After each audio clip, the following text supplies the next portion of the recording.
Good evening and welcome to the special COVID-19 update program. I am Neota Igbe. The highlights. Your state governor, Seyi Makinde, tests positive for COVID-19, bringing the number of governors to 3. Federal government announces another death from the coronavirus, constitutes an economic stimulus committee chaired by the vice president.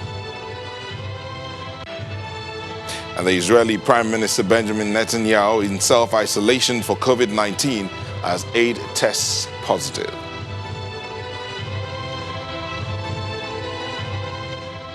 A second fatality from the COVID-19 pandemic in Nigeria has been confirmed by the federal government. The Minister of Health, Dr. Osage Ehaniwe, broke the news during a media briefing at the office of the Secretary to the Government of the Federation. Dr. Ehaniwe also affirmed that of the 111 positive cases in the country, the majority are those who came from overseas, with Lagos and Abuja having the highest number of cases. The health minister also promised that 7 more laboratories for testing will come upstream in the next few weeks. As of today, the 30th of March 2020, we have recorded 111 confirmed cases of COVID-19 in Nigeria, of which 68 are in Lagos, 21 in the Federal Capital Territory, 7 in Oyo, 3 in Ogun, 2 in Bauchi, 2 in Edo, 2 in Osun, 2 in Enugu, and 1 each in Benue, Ekiti, Kaduna, and Rivers states. Majority of them are persons who came from overseas, and the others have been traced as close contacts of such returnees. The high number of imported cases in Lagos and Abuja is directly due to their function as country gateways for air travel. Till date, 3 persons have been discharged after successful treatment, but sadly, another fatality was recorded over the weekend in the person of a patient who had severe underlying illnesses. We have intensified contact tracing, and our strategy remains to promptly detect cases, isolate them, and follow up with their contacts, and also isolate and treat in order to reduce the spread of the infection. Disaster management. Before the minister's briefing, the Secretary to the Government of the Federation, Mr. Boss Mustapha, talked about a committee constituted by the President and chaired by the Vice President, Yemi Osinbajo, who's to take care of the economic challenges the situation may bring for the time being. He also restated that workers in the financial institutions are not included in the stay-at-home order. It is important to state that the national response strategy for COVID-19 has been developed and is being constantly reviewed as dictated by developments. In the President's broadcast on Sunday, 29th March 2020, he announced far-reaching measures aimed at containing the spread of the coronavirus. For economic sustainability, Mr. President has today approved the constitution of an Economic Sustainability Committee to be chaired by His Excellency, the Vice President. Similarly, you must have heard that Mr. President has also approved the exemption of the financial services sector from restrictions to allow skeletal operations in the financial system and the money market in order to keep the system in light operations during this period. We do not desire to slow down the economy in any way. The Nigerian Center for Disease Control is following up on no fewer than 6,000 people suspected to have had contact with the 111 confirmed cases of the coronavirus disease in the country. That's according to the Director General of the agency, Dr. Chikwe Ikweazu. According to him, every time there is a new case, the center adds about 50 to 60 contacts it has followed every single day for 14 days. Dr. Ikweazu says it's part of the reasons why the president took the decision to impose a lockdown order on Lagos, Abuja, and Ogun states.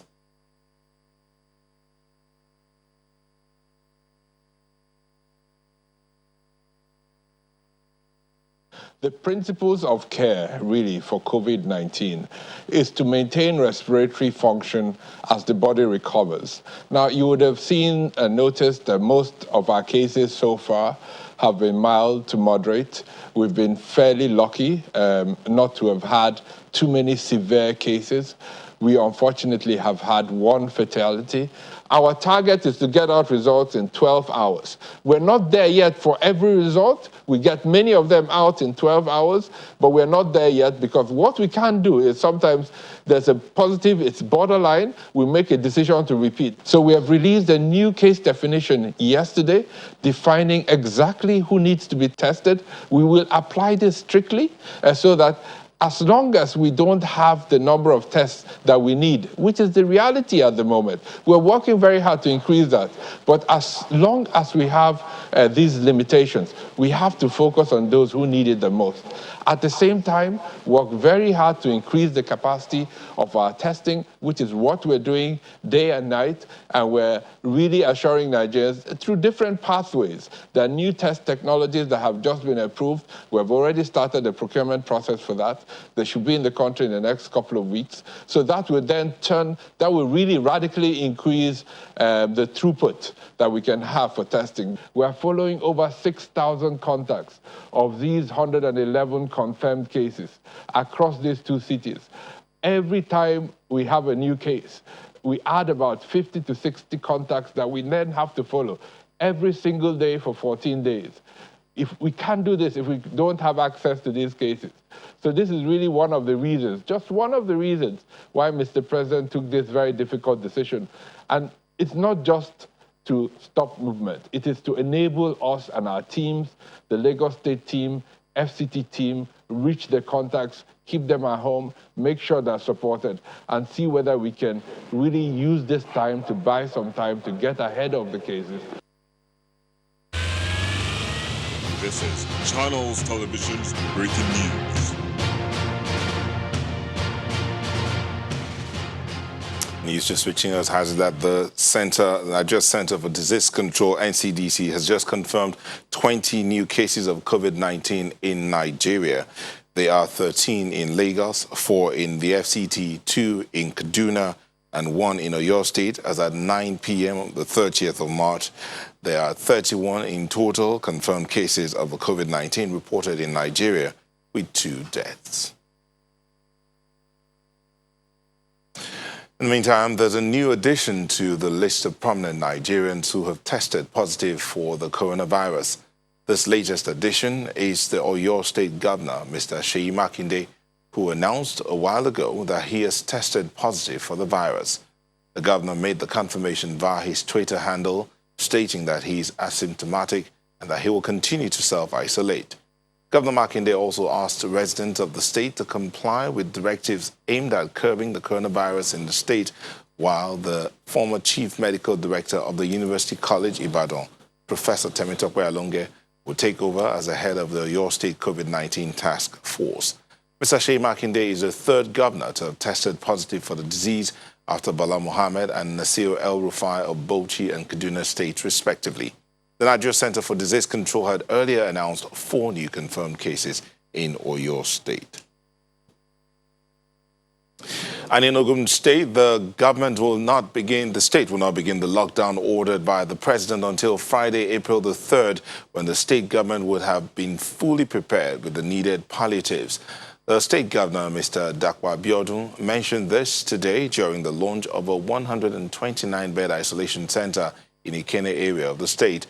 The governor says the state is providing about 300 bed spaces and ventilators for the 3 isolation centers in Ikere, Iberekodo, and one situated at the Olabisi Onabanjo Teaching Hospital, Shagamu.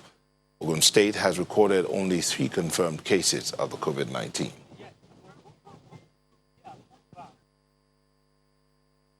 This kind of facility, though not within a hospital, will benefit from the technical, logistics, and manpower support from 2 tertiary health facilities, namely the Olabisi Onabanjo University Hospital, Shagamu, and the Babcock University Hospital in Ilishan, which are both less than 10 minutes away from this location. In the medium to long-term plan of the state, we're in discussions with the contractors of the 250-bed hospital to determine the possibility of the facility becoming available in the shortest possible time. Also available to us are the 30-bed facility donated by Chief Olusegun Obasanjo and the 40-bed facility donated by Mr. Fola Adiola for isolation of suspected cases till they are confirmed. In total, we have over 300 beds for isolation and treatment. And we told you a little earlier that the NCDC had confirmed a total of 131 cases of the coronavirus in Nigeria. Well, the Lagos State government has also confirmed that 5 additional patients who have recovered from the coronavirus have been discharged from the Infectious Disease Center in Yaba today. The state governor, Mr. Babajide Sanwo-Olu, announced this in a Twitter message saying, "We have just discharged 5 formerly positive COVID-19 patients from our infectious disease hospital after treatment and multiple testing by our specialists. Congratulations to the healthcare team and the patients." The governor adds that the preservation of life is very important to the state government, and the lockdown, which will begin tonight, will help authorities trace and stop the spread of the virus.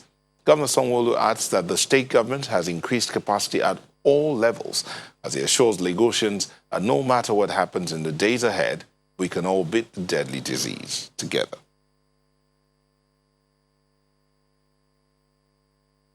And in line with the directive of the President, Muhammadu Buhari, on the restriction of movement in Abuja, Lagos and Ogun State, which starts tonight, the military says it is ready to enforce the order.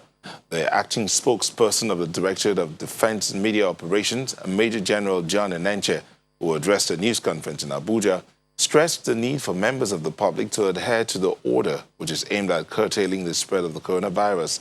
General Enenche also explained that the only military officer to contract the virus is recovering at the isolation center located at the University of Abuja Teaching Hospital in Gwagwalada.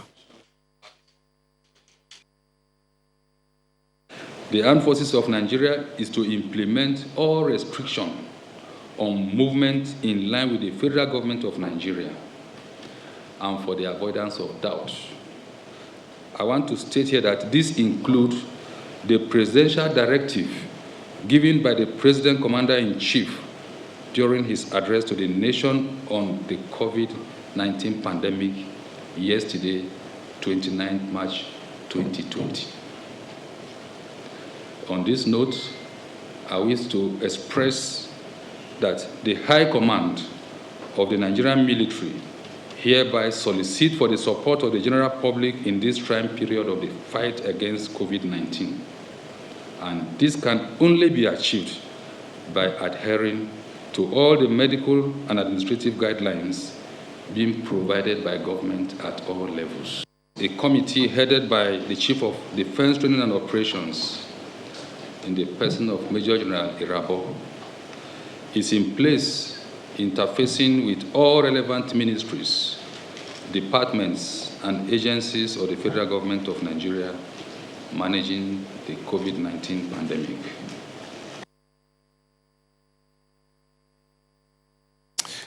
That's the military getting ready for the total lockdown of Abuja, Lagos, and Ogun State, even though the government of Ogun State says they've appealed to the federal government to give them time, so they're going to get their own lockdown from Friday. But we're now being joined by our correspondent, Linda Akibe, to bring us up to speed on what's going on in Abuja. Hello there, Linda.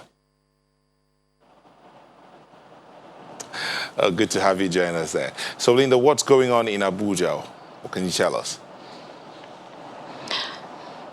Well, residents of the Federal Capital Territory are embarking on last-minute preparations as the 2 weeks lockdown commences from 11 p.m. tonight. Now, throughout the day, residents in their numbers have been trooping to supermarkets, stores and markets, those ones open across the city center, to get food items and provisions, to take them through the 2 weeks shutdown.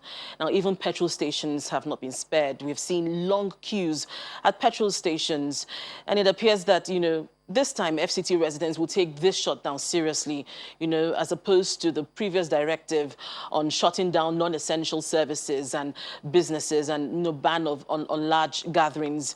There was no full compliance with that directive. During the week, last week, we saw some markets still open, some stores not selling non-essential commodities still open, and some businesses still open. But we expect that the security operatives will be out tomorrow to ensure compliance. We also learned that, some non-state actors, namely the Red Cross, they have been mobilized to also render emergency first aid services during the lockdown. Now, while the capital city is preparing for a lockdown, it's rather chaotic in the outskirts of the city center, specifically Maraba Nyanya Axis. That was earlier today, where Maraba Nyanya Axis actually houses that's where a huge population of residents reside. So there's been massive traffic jam on that road into the city and even out of the city, as we learned that security operatives and health officials are conducting temperature checks on residents to look out for possible cases of coronavirus. Well, yeah, it's good that you talked about Maraba and Nyanya because of the population there. I was going to ask you about the satellite towns. What's the situation like in the satellite towns? Are the people, because normally in the Federal Capital Territory, around the weekends, a lot of people leave. They go out to the neighboring states and all. But is there any change in that normal routine that everyone talks about? No, there hasn't been. People do not travel, as in more people are around, and especially as some neighboring states have shut down their borders. So in the satellite towns, we know the satellite towns we've visited, there's still huge numbers of people in town and all. But what we noticed last week was that the directive on, the ban of gatherings and, shutting down of non-essential services and just like, prohibition of non-essential movement was not really carried out, was not really followed, particularly in the satellite towns, particularly in Maraba and Nyanya. We know that the furniture market in Kubo on the way to Maraba Nyanya was actually operational last week. It took security operatives, the intervention of security operatives to shut down the market. We also saw some of that, at other satellite towns. But I think maybe from tomorrow, I think this is a directive that will be taken seriously, because we know that security operatives will be around, hopefully also at the satellite towns, to ensure that this directive is complied with. Thank you very much, Linda, our correspondent, talking to us about what the situation is like in the Federal Capital Territory. And now we will go on to Delta State, where another of our correspondents is going to tell us what's happening. The Delta State government says all efforts are in place to sensitize the residents on the best way to contain the spread of the coronavirus. But let's hear from our correspondent there, Vivian Oramadike. Vivian? Delta State is yet to join the list of states with either a confirmed case or cases of the coronavirus pandemic.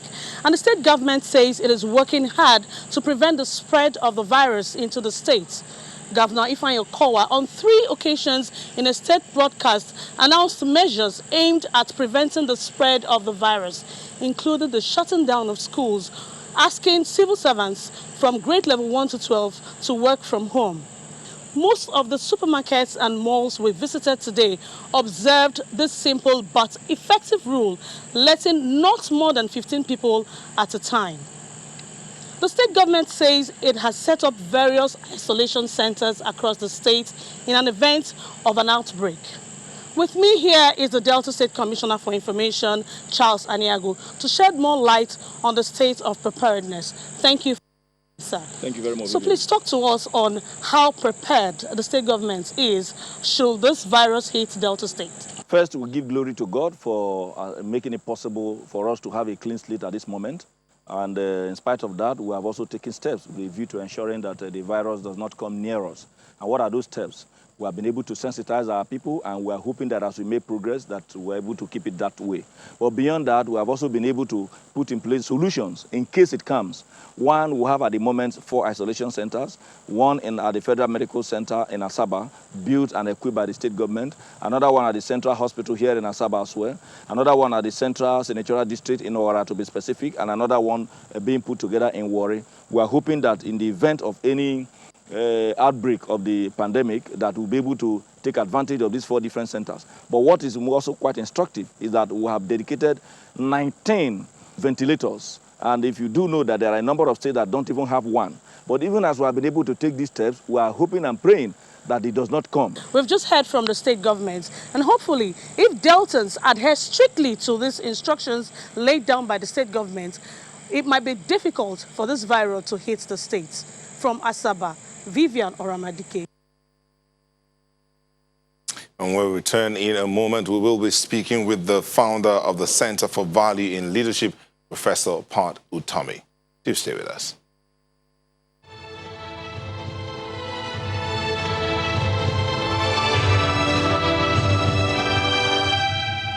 Thank you for staying with us. And now we're being joined by Professor Pat Utomi, the founder of the Center for Value in Leadership.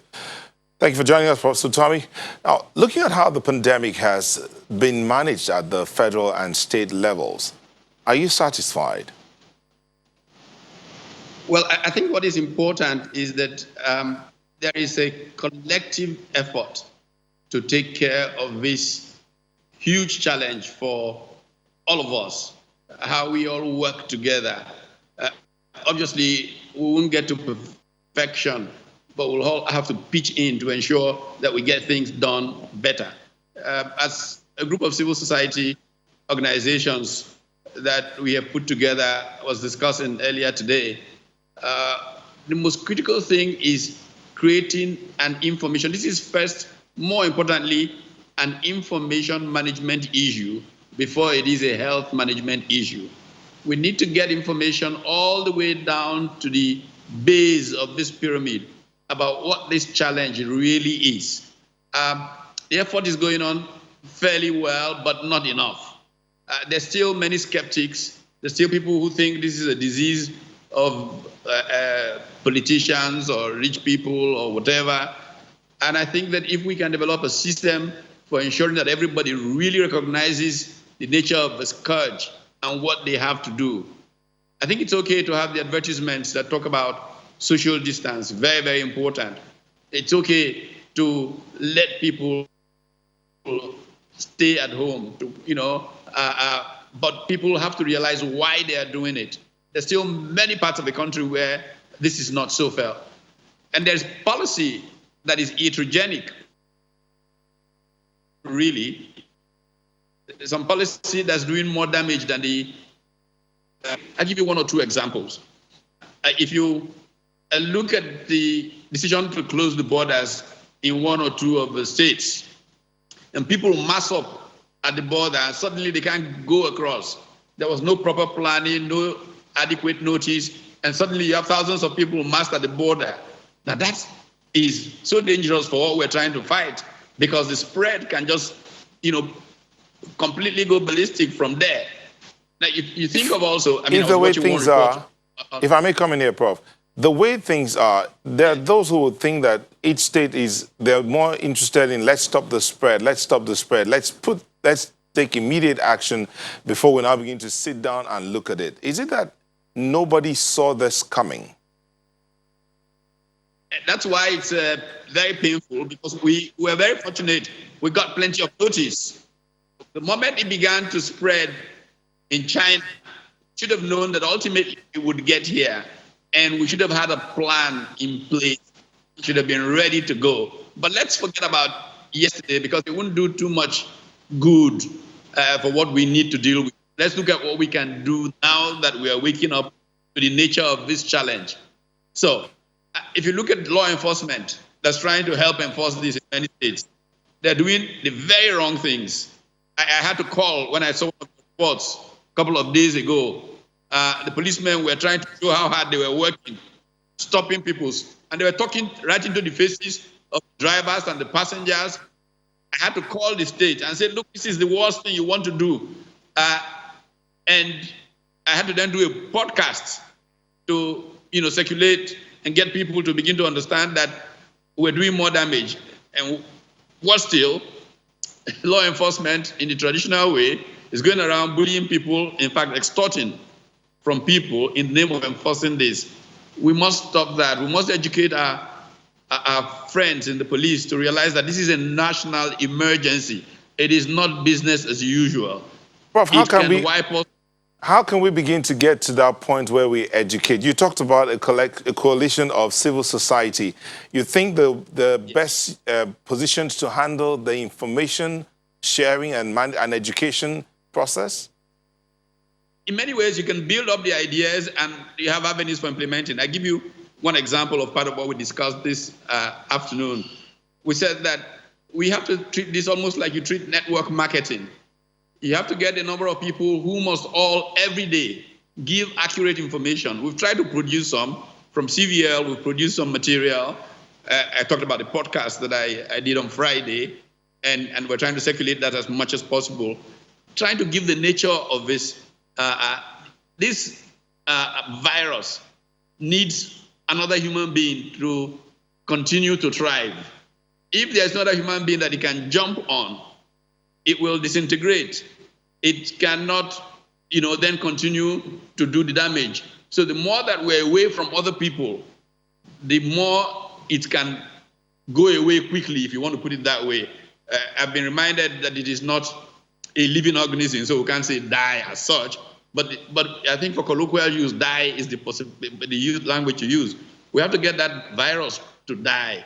And the way to deny it, quote unquote, oxygen, is to make sure we are not in contact with another person who may have contracted this. So if we use this kind of network marketing idea to make sure that we go all the way to the base of the pyramid, and thousands of people, talking to thousands of people, giving them accurate information. I can give you an example. On Friday, I got a call from Delta, my hometown. People are planning for burial ceremonies the next day. And I flipped, and I called the radio station in Asaba to begin to broadcast that they must stop those kinds of things. You can wipe out the whole community by just one or two people going into that burial, and that can be it. If you look at the speed of contamination, contagion, whatever language you want to use, in China when it started, one person affecting one person could, in just a few days, have 3,000 some people infected. So pushing this information thing just has to be a continuous pounding thing. And the more you are hearing it from your neighbor, from the person who you know, from the person under whose sphere of influence you are, the better than some government official issuing a statement, because you will dismiss it. Oh, is it not what they normally do? Is it not government? But when we are all calling our neighbors and calling the people who we send money to say, this is how to behave, this thing is going to kill all of us if you don't behave like this, the more, I think, effective the communication can be. And I think that, there's so many other things that we need to do to support people so that they can stay indoors. A series of these conversations we've been trying to deal with. In fact, we developed a 10-point agenda of what to do. But a very important point, let's begin very early. Sometimes we don't appreciate enough people who are on the front lines of such crises, including people like yourselves who are working this on television, on radio, and so on and so forth. But the medical personnel, the stress it brings to them, we should learn to appreciate people who give service in our culture. I was given an example at a meeting we had this afternoon. You arrive in the United States and a serviceman is walking beside you, and you really, all you want to do is be a soldier, because everybody who's passing by is saying, thank you for your service to our country, and stuff like that. We must learn to, honor people who come out to give service, because this is very important. But there are many other things I'd like to raise. I'll just wait for your own questions, because people at home need different kinds of support. Mothers are already at their wits' end in many cases. When you have a group of children at home, they want to eat 10 times a day, all kinds of challenges. How do we manage those kinds of things? These are issues that we need to address. We've tried to develop some strategies that we can share and use to facilitate how we live under these conditions in our country.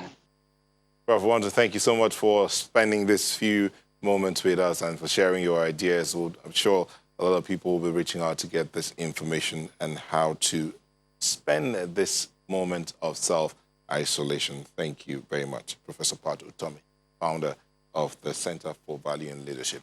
And I will take you back to Ogun State, where the governor, Dr. Abiodun, talked about what the state is doing in terms of setting up an isolation center, the kind of equipment that are being provided, and what it would do to curb the spread of the coronavirus. This kind of facility, though not within a hospital, will benefit from the technical, logistics, and manpower support from two tertiary health facilities, namely the Olabisi Onabanjo University Hospital, Shagamu, and the Babcock University Hospital in Ilishan, which are both less than 10 minutes away from this location. In the medium to long-term plan of the state, we're in discussions with the contractors of the 250-bed hospital to determine the possibility of the facility becoming available in the shortest possible time. Also available to us are the 30-bed facility donated by Chief Olusegun Obasanjo and the 40-bed facility donated by Mr. Fola Adiola for isolation of suspected cases till they are confirmed. In total, we have over 300 beds for isolation and treatment, meaning that if you add the 128 we have here, the 21 we have in Shagamu, the 100 we have in Berekodo, and the 70 the isolation, we have over 300 as of today. I'm not sure that there's any higher level of preparedness in any other state that has been organized, arranged, and successfully deployed in this short period of time through self-help in this country. I think that we deserve a round of applause. In addition, the state has also mapped the following health facilities that could be easily prepared and deployed in an unlikely event of the existing 300 bed spaces being exhausted. These include the 523 primary healthcare facilities, 42 secondary facilities, 3 tertiary facilities, and 690 private health facilities with 7,082 healthcare workers, including 541 doctors and 2,206 nurses across the 20 local governments in the state. Furthermore, all the local government chairmen have been directed to identify suitable facilities such as events, social, community centers, community halls in their respective areas that could easily be prepared and deployed as COVID-19 treatment facilities in the event of a surge in the coronavirus case in the state. And now we're being joined from our Abuja studio by the Director General of the National Agency for the Control of AIDS, Dr. Gambo Aliyu. Thank you very much, Dr. Aliyu. Thank you.